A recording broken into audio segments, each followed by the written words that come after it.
And gusto ko lang na konfirma ron, ta naglalawas ini, inda ko lang kung totoo man agad.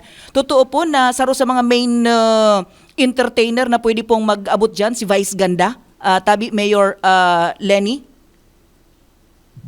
Totoo, totoo.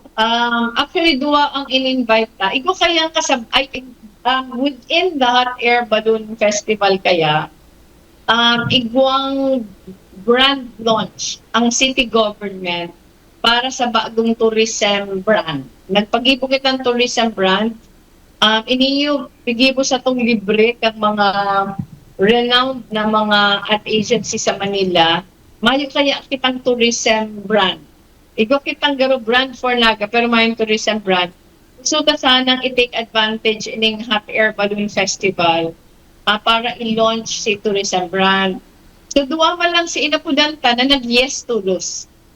Si Inapudanta, si Vice Ganda, saka si River Maya. Ang River Maya, may tickets na, digdi. Pero si Vice Ganda, inaayos na lang si flight schedule niya kasi kaikuhan pa siyang mag-showtime. Kaikuhan pa siya mag-showtime sa May 1. So, pigaayos na pa na ang flight niya right after showtime.